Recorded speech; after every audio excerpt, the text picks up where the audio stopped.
Fight continue होते होते बियोंग के दिमाग में एक ही सवाल घूम रहा था।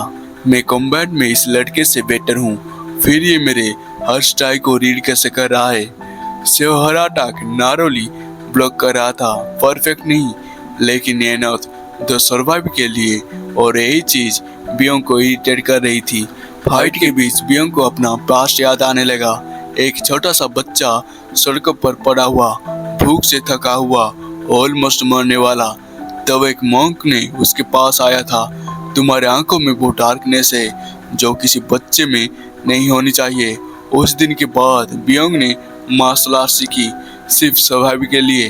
टाइम के साथ वो एक मर्सनरी बन गया जो पैसों के लिए कुछ भी करता था। एक बार उसने वीक लोगों पर मार्शल आर्ट्स यूज किए और उसके मास्टर ने उसे रोक दिया। मार्शल आर्ट्स कमजोर लोगों पर मत यूज करो, तुम्हारे फीस्ट में सोल नहीं है, सिर्फ ग्रीड है। लेकिन उस वक्त बियोंग को ये बातें बकवास लगी थी। सड़क पर पैदा हुआ हूँ, वायलेंस के बिना कैसे जीता, और फिर वो अपने मास्टर को छोड़कर चला गया। रियलिटी में वापस आते हैं। फाइट और डेंजरस होती गई। बियोंग के हर अटैक एग्रेसिव हो गए। उसकी किलिंग इंटेंट क्लियरली फील हो रही थी। सेव प्रेशर में था लेकिन पीछे नहीं हटा।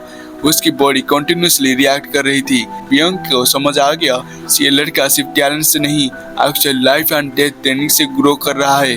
अचानक बियोंग ने अपना सीरियस टेक्निक यूज किया, स्नेक एंग्लीफाइंग, वायलेंस से भरा हुआ deadly attack, pure killing intent के साथ। उस मोमेंट में उसके मास्टर की बातें फिर याद आई। एक दिन तुम समझोगे ग्रिड से चलने वाले फीस्ट मीनिंगलेस होते हैं। और पहली बार बियोंग को लगा शायद वो सही था, क्योंकि सामने खड़ा सेहो पावर के लिए नहीं, किसी और को बचाने के लिए लड़ रहा था। फाइनल एक्सचेंज के बाद बियोंग हैप्पीली ब्रेथ करने लगा। सेहो एग्जॉस्टेड था लेकिन स्टिल खड़ा था।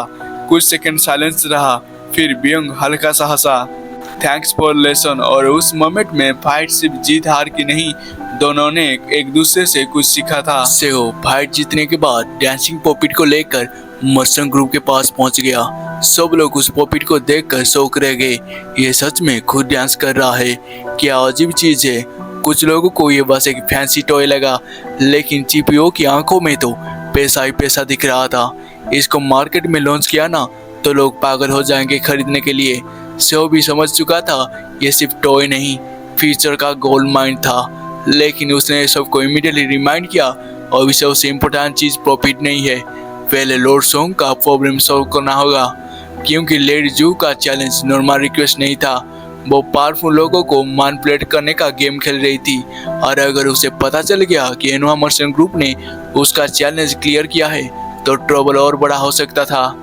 और उसके बाद सेहो ने अपने फादर को एक और शॉकिंग सीक्रेट बताया, वनटोंग माउंटेन का spiritual herb, snow soul flower, white tiger spirit flower, snow ginseng, rare herb जो मार्केट में ऑलमोस्ट कभी दिखती ही नहीं थी। सब एल्डर शौक रह गए, तुम्हें ये सब पहचाना कैसे।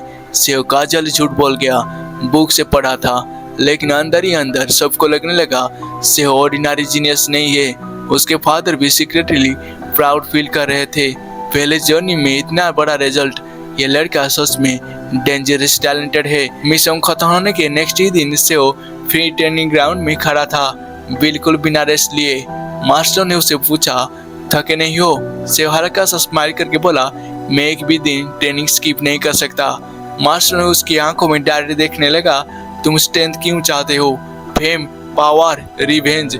सेहो कुछ सेकंड चुप रहा, फिर धीरे से बोला, उन लोगों को प्रोटेक्ट करने के लिए जो मेरे लिए इम्पोर्टेंट हैं। उस आंसर को सुन के मास्टर थोड़ा स्माइल कर दिया, क्योंकि सेव की आंखों में ग्रीड नहीं थी, सिर्फ डिटरमाइंड था। उस दिन फाइनली मास्टर ने सेव को ऑफिशियल स्वाट टेक्निक सिखाने का डिसीजन लिया।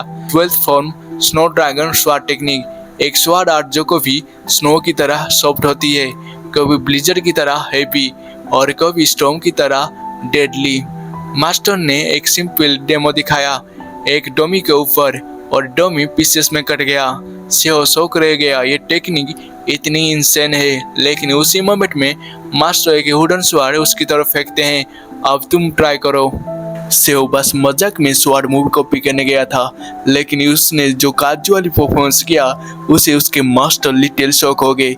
एक बात देखकर तूने इतना कॉम्प्लेक्स स्वाड फॉर्म को ऑलमोस्ट कॉपी कर ली, मास्टर को फाइनल समझ आ गया सेहो नॉर्मल इंसान नहीं है। सेहो अंदर ही अंदर पैनिक कर रहा था। डैम इस बार ज्यादा ऑब्वियस हो गया क्या? उसे लगा शायद उसका रिकॉग्निशन पकड़ा गया, लेकिन नेक्स्ट सेकंड मास्टर जोर से हंसने लगा। तुम एक मॉन्स्टर जीनियस हो। लगता है मेरा डिसाइपल का लक काफी अच्छा है। सेहो बस awkward स्माइल दे पाया, क्योंकि सच तो कुछ और ही था। उस दिन के बाद मास्टर ने training level direct nightmare mode में डाल दिया। टैलेंट वाले लोगों को नॉर्मल ट्रेनिंग नहीं मिलती। अब हर दिन ब्रूटल प्रैक्टिस। सेहो को लगने लगा मैं मर्चेंट ग्रुप में ज्वाइन किया या मिलिट्री कैंप पर। और कुछ दिन के बाद सेहो एक फार्मिंग शॉप गया, जहां उसकी मुलाकात हुई लेडी होंग से। फ्यूचर में वो एक लेजेंडरी डिजाइनर बनने वाली थी। पास्ट लाइफ में सेहो उसे एक्सीडेंटली मिला था, लेकिन इस लाइफ में वो डायरेक्टली उसे एक्सक्लूसिव कॉन्टैक्ट देने आया था। इस बार मैं तुम्हें किसी और मर्चेंट ग्रुप के पास नहीं जाने दूंगा। लेडी होंग कॉन्फ्यूज भी थी और इंटरेस्ट भी थी, क्योंकि सेहो क्लियरली फ्यूचर देखने जैसा बिहेव कर रहा था। उसके बाद सेहो आर्टिस्ट के पास गया, सबको मोटिवेट करते हुए बोला, अब सब कुछ तुम्हारे हैंड्स में है। हम इस डॉल को मास्टरपीस बनाएंगे। और सच में थोड़ी ही देर में self dancing doll upgrade version ready हो गया। Beautiful cloth, detail face, luxury design और मूवमेंट भी स्मूथ। सब देखते ही शौक रह गए। ये तो फ्यूचर का फ्लैगशिप प्रोडक्ट बन गया। मिल भी एक्साइटेड था, क्योंकि पहली बार उसकी टैलेंट को प्रॉपर्ली वैल्यू मिल रही थी। सब खुश थे, फ्यूचर ब्राइट लग रही थी, लेकिन सेव के फेस में स्माइल नहीं थी, क्योंकि उसे अपनी पास्ट लाइफ याद आ गई। उस इनॉग्रेशन डे पर एक ट्रेजेडी हुई थी। जियोंग का लॉयल बॉडीगार्ड वोजिन अपनी जान गंवा देता है, और उसके बाद जियोंग पूरी लाइफ गिल्टी में जीता रहा। सियोंग को क्लियरली याद आया वोजिन उसका बॉर्डर के लिए वही था जो योंगाम और फालकाम सेहो के लिए है, फैमिली से बढ़कर। इस बार सेहो ने मन में डिसाइड कर लिया, इस बार मैं वोजिन को मरने नहीं दूंगा।